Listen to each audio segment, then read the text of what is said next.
हमारे माननीय मुख्यमंत्री महोदय ने इस बजट की जो शुरुआत की है, 7 संकल्पों के माध्यम से इसकी शुरुआत की है और पहला ही संकल्प रहा है उनका कि निरोगी काया। आज अगर इस सदन में हम आए हैं तो हम कहीं न कहीं हमारी काया स्वस्थ है, हम स्वस्थ है इसीलिए आ पाए हैं और हम इस राज्य का विकास चाहते हैं, इस राज्य का उद्धार चाहते हैं। तो सबसे अधिक चिकित्सा और स्वास्थ्य पे ही और शिक्षा पे ही ध्यान देना पड़ेगा। माननीय मुख्यमंत्री जी को धन्यवाद देना चाहता हूं क्योंकि उन्होंने जो मिलावटखोरी हो रहा था आज तक, जो डुप्लीकेट सामान जो मार्केट में बिक रहा था, जो खाद्य पदार्थ बन रहे हैं उसमें जो मिलावट हो रहा था, उसके लिए ठोस कदम उठाया और उन्होंने अथॉरिटी का गठन किया। उसके लिए मैं धन्यवाद देना चाहता हूं। आज सभी ने इस बजट की तारीफ भी कर दी, बुराई भी कर दी, लेकिन मैं आपके माध्यम से सदन को वास्तविक स्थिति क्या है उसके बारे में बताना चाहता हूं। आज मैं 84 विधानसभा, गुजरात का लास्ट बॉर्डर, मेरी विधानसभा से जस्ट गुजरात स्टार्ट होता है और उधर से मध्य प्रदेश स्टार्ट होता है, उस क्षेत्र से आता हूं। तो जब निरोगी काया की बात हो रही है, आज गुजरात के 2 से 3 डिस्ट्रिक्ट के कलेक्टर डूंगरपुर कलेक्टर को लेटर लिखते हैं और कहते हैं उस लेटर में कि डूंगरपुर इलाके से और बांसवाड़ा डिस्ट्रिक्ट से जो मरीज आ रहे हैं, उन मरीजों का हीमोग्लोबिन, उनका खून बहुत कम है। और यह दुखद बात है, इस साल का जो इस सत्र में और इससे पहले हर साल 300 से 400 शिशु की मृत्यु होती है बच्चों की। हर बार बजट होता है, पिछली बार बीजेपी गवर्नमेंट थी उन्होंने भी दिया था, इस बार कांग्रेस गवर्नमेंट है उन्होंने भी दिया है, लेकिन यह ध्यान रखना जरूरी है हमें और यह सोचना पड़ेगा क्या वो बजट धरातल पे वास्तविक लागू हो रहा है कि नहीं हो रहा है। हम बिल्डिंगें बना दे रहे हैं, डॉक्टर बना दे रहे हैं, उनको बेच रहे हैं, पर उनकी क्या स्थिति है वहां। आज जब गुजरात में जाते हैं हमारे लोग, तो वहां जाके देखते हैं तो हमें यह लगता है कि डूंगरपुर से ज्यादा हमारा जो जिला हॉस्पिटल है वहां से ज्यादा गुजरात में इलाज करवाने जाते हैं लोग। आज डूंगरपुर मुख्य जो चिकित्सालय उसकी बात बताएं, हमारे पूर्व ही 2 महीने पहले ही हमारे डूंगरपुर के जो विधायक थे, पूर्व सांसद रहे और वर्तमान सीओ हैं, उनसे एक मशीन का उद्घाटन करवा दिया, एनालाइजर मशीन थी उसका उद्घाटन करवा दिया था और विभाग के अधिकारियों को पता था कि यह मशीन खराब है। तो यह सोचना पड़ेगा कि अगर जनप्रतिनिधि को वो विभाग के अधिकारी बेवकूफ बना रहे तो जनता को कितना बेवकूफ बनाते होंगे। और आज की स्थिति यह है कि उस जिला हॉस्पिटल में 8 से 10 मशीन जो खराब पड़े हुए हैं, कोई नहीं देख रहा है।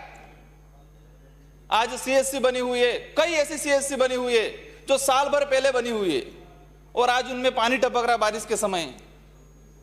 डॉक्टर हैं, सब अपना अपना क्लिनिक खोल के बैठ गए हैं, जब ड्यूटी रहती है उस समय भी क्लिनिक पे बैठे रहते हैं और कई बार रात के समय में यह स्थिति रहती है कि कोई भी डिलीवरी हो, कोई भी हो, या तो उसको प्राइवेट में जाना पड़ेगा या फिर उसको रिलीव कर देते हैं या गुजरात चला जाता है वो, यह स्थिति बनी हुई है।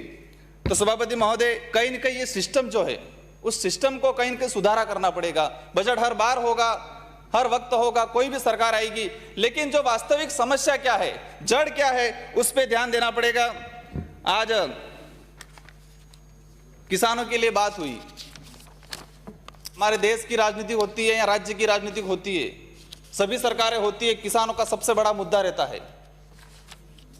आज किसान एक अनाज पैदा करता है, हमें यह सोचना है कि हम एक माचिस बनवा रहे हैं एक फैक्ट्री में, कोई पानी की बोतल बन रही है, उसकी रेट फिक्स है, लेकिन किसान जो अनाज पैदा है उसकी रेट फिक्स क्यों नहीं है, यह सोचने का विषय है। कि जब पैदा करता है, उसकी पैदावार होती है, उसकी रेट बहुत गिर जाती है, वो किसान गड़गड़ाता है, और वापस जब बुआई होती है उसकी रेट जब बढ़ जाती है तो उसमें बड़े बड़े उद्योगपति अपन सब जानते हैं, सब इकट्ठा करके जब रेड मार्केट में उसको शॉर्ट हो जाती है उस समय ये बाहर निकालते हैं। तो उस पर सोचना पड़ेगा।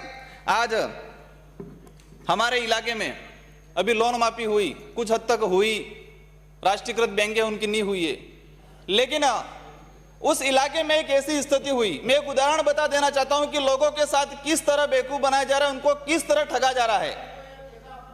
एक ग्राम पंचायत है, चौकी ग्राम पंचायत है, उस ग्राम पंचायत के 8 से 10 ऐसे लोग हैं, उन लोगों को बाल ले जाकर लोन दिला रहे हैं या ये कोई सरकार की योजना दिला रहे हैं, उसके नाम पर उनसे अंगूठा करवा दिया और उनसे 2-3 लाख रुपए का लोन ले लिया उन लोगों से। और आज वो लोग न्याय के लिए दर दर भटक रहे हैं। वो मुझे मेरे पास भी आए थे, मैंने भी कहा जिला एफआईआर करवाओ, तो हमारे एसपी साहब के पास गए और आज भी वो जो ऐसा जो मतलब जो जिस आदमी ने उन लोगों के साथ ठगी की है वो आदमी ने उससे अंगूठा पहले से ही लगवा रखा है कि स्टाम्प पे कि मैंने इसने पैसे दिए। इस तरह सरकार की योजना के नाम पे उन लोगों को लूटा जा रहा है। तो हम इस सदन को मैं अवगत कराना चाह रहा हूं सभापति महोदय आपके माध्यम से कि इस तरह की जो घटनाएं हुई है उसकी जांच की जाए और उनको कठोर कार्रवाई की जाए। आज इस बजट में जनजाति विभाग के लिए जो शेड्यूल एरिया है, शेड्यूल एरिया के जो बेरोजगार हैं, उन बेरोजगारों के लिए माननीय मुख्यमंत्री महोदय ने 5000 युवाओं को प्रशिक्षण देने की बात कही है और 15,000 युवाओं को कंप्यूटर प्रशिक्षण देने की बात की। उनके लिए मैं धन्यवाद देना चाहता हूं। और सबसे बड़ा उस क्षेत्र में मुद्दा था, आज हमने जनजाति विभाग बना दिया। आज बरसों से उस विभाग के जो कर्मचारी है, जो हॉस्टल वार्डन है, किराए पे लाए जाते थे, दूसरे विभाग से लाए जाते थे और पहली बार जनजाति उस हॉस्टल वार्डनों का कैडर बना दिया गया। उसके लिए मैं माननीय मुख्यमंत्री जी को धन्यवाद देना चाहता हूं, क्योंकि उस इलाके में कई तरह की हॉस्टलें बन गई है और एक गरीब परिवार का बच्चा उस हॉस्टल पे ही निर्भर रहता है कि मैं हॉस्टल में रहूंगा, 6 साल निकालूंगा, अच्छी शिक्षा ग्रहण करूंगा। और मैं भी आज सदन में आया हूं, मैंने भी 2 साल हॉस्टल में रह के शिक्षा ग्रहण की है। तो मैं सरकार से अपील करना चाहूंगा कि उसका जो और भी सुधारा करे।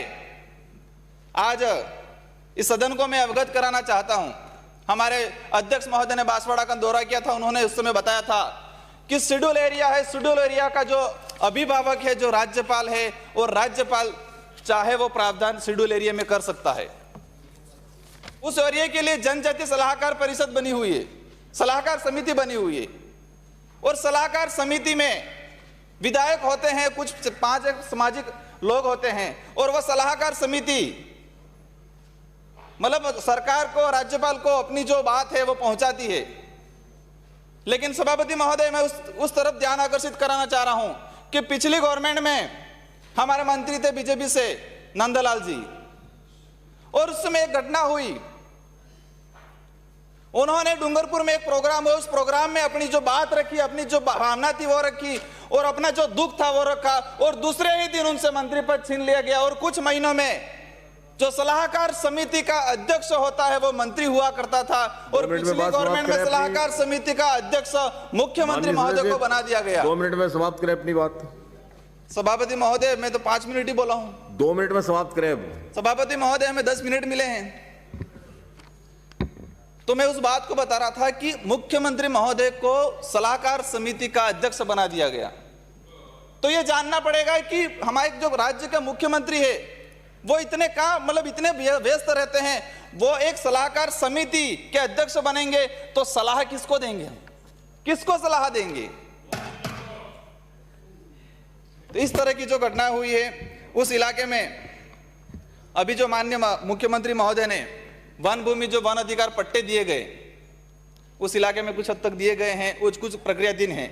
तो जो जिन लोगों को वन अधिकार पट्टे मिले हैं उन लोगों के लिए मुर्गी पालन, बकरी पालन जैसी जो योजनाएं बनाई हैं और विशेषकर उस एरिया में जो पूरे देश में फेमस है, कड़कनाथ करके एक मुर्गा होता है, वो पूरे देश में फेमस है। वो मुर्गा भी काला होता है, उसकी मीट भी काली होती है और वो मुर्गे का ब्लड होता है वो भी काला होता है और बहुत पौष्टिक है वो। उस इलाके में मैं उसके साथ साथ ये भी कहना चाह रहा हूं कि वन अधिकार पत्र जो जिन लोगों को मिले हुए हैं तो वहां एक महुए का फूल होता है सर, और जो महुआ होता है और दुख होता है उस बात को लेकर कि सरकार ने देसी दारू के लिए गंगानगर शुगर मिल से बनवाया गया, वहां केमिकल से देसी दारू बन के उस इलाके में बिक रहा है। लेकिन सरकार ने जो देसी महुआ था, उस महुए का जो एक औषधि है ओरिजिनल जो बनता है, अच्छी बीमारी भाग जाती है उसके लिए कोई प्रावधान नहीं किया है। तो मैं सदन के माध्यम से आपके माध्यम से मुख्यमंत्री में सरकार को अवगत कराना चाह रहा हूं कि उसको कहीं न कहीं ऐसा मॉडिफाइड करके उस महुए के जूस का, क्योंकि वहां बनाते हैं लोग उनके स्वास्थ्य के लिए। सर 2 मिनट 2 मिनट समाप्त करें, हो गया सर शिक्षा की जो बात हो रही है, बिल्कुल समाप्त करें। चंद्रभान सिंह सर, शिक्षा की जो सर अन्याय है एक तरह का, ये हमें 10 मिनट मिलेंगे, 6 मिनट ही बोलना। बिराजिए क्यों नहीं सर, किस बात का बिराजिए? हमें 10 मिनट मिलेंगे उस पार्टी के हिसाब से। 10 मिनट से ज्यादा बोल लिया, बिराजिए सर। 2 मिनट बिराजिए, 1 मिनट में बात समाप्त करें। बिल्कुल सर, शिक्षा की बात होती है उस इलाके में, 1 मिनट में समाप्त करें अपनी बात। बिल्कुल सर उस इलाके में जो शिक्षा की स्थिति है, आज बिल्डिंगें बनती है रामसा के तहत, और बनती है कुछ समय 3 से 4 साल बाद उसमें पानी टपकने लग जाता है।